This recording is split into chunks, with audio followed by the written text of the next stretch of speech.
Gentlemen, we sitting here with Cool Ken. Now that, everybody would have kicked everybody out, all the noise and everything, chit chat, everybody networking, showing love. I'm sitting here with Cool Ken. We just want to have a, nice little introspective conversation real quick before they kick us out.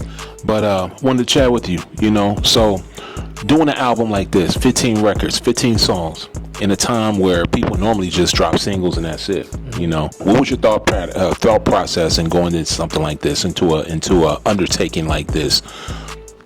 Honestly, I didn't even set out to write an album. It was one song. I wrote another song. I wrote another song. Then I just started. I continued to write, and I was like, hold up.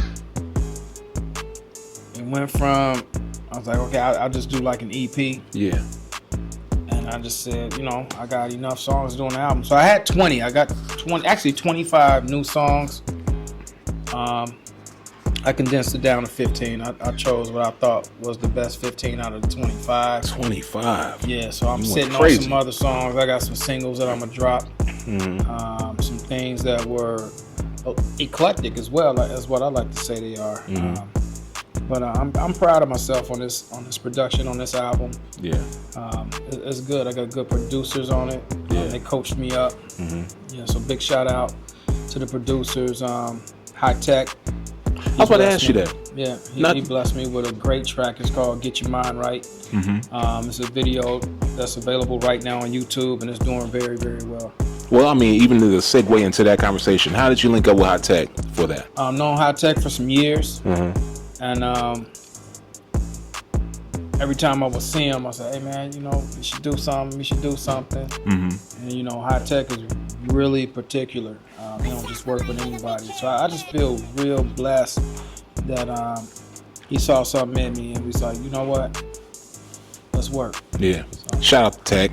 Big shout out to High Tech. He's a legend, hip-hop legend, very, very well known throughout the hip-hop industry. And to have a producer of his caliber on the album is a blessing. Now let me ask you, his son also produces. Did his son, contribute anything on the record as well? On the album? He did. His son's name is Montana. Okay. And hey, Montana's fire. It's coming, huh? He's on his own merit. Try to kind of just keeping it low, so to speak, on who he is. But hey, it is what it is. You know? Yeah. Hey, that's his son, and he's majorly proud of him. I'm super proud of him. To allow me to work with his son, and his son, like I said, he's dope.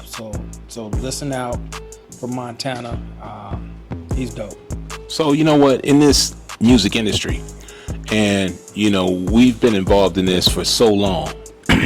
Let me ask you, just all of the years of experience, all the experience that you had, what would be something that you would love to impart to the artists that are inspired, independent, and are coming up right now? It would just be amazing to see some balance. There's a lot of talent out there, but everybody sounds the same type of production. Everything's the same. It'll just be nice to see some balance and to be able to tell the difference from some artists. And art should be abstract. Art can be anything. You know what I mean? It shouldn't be cookie cutter. It shouldn't be the same stuff over and over again. That's kind of what we're stuck with right now. Yeah, I definitely dig that, because we've seen a lot of true originality. I would say 90s, early 2000s, even till I would say the 2010s. Yeah. Because we can't deny that Drake came out. What was that? 2008, 2000? Yeah, about 2008, something like that. You're gonna have artists who you look up to, or who you kind of pay homage to. My favorite artists, Run DMC, Rakim, LL Cool J, but you don't want to. Back in our day, if you bit somebody's rhymes, if you sounded like them, and if you didn't get the respect, you wanted to try to be better than them. You didn't want to try to be them. Right. You wanted to try to do better than them. I just wish the artistry comes back full force. And we're at this space now where my audience is my age, so I'm cool with that. You know what I mean? Yeah, I was about to ask you about that. Yeah, I'm comfortable and confident with my fan base and my audience. So is that what you're focusing on as far as wanting to service that niche market that, you know, it seems to be that there's a hole in the market, you know, for adult contemporary hip hop? Yeah, we're still here. You know, we still listen. You know, Raekwon got a nice album out right now. The Clips got a nice album out. You know, they're still working. You know what I mean? Yeah. So the underground is still. That's how hip hop used to be. Yeah. You know, it was underground. Yeah. It wasn't mainstream.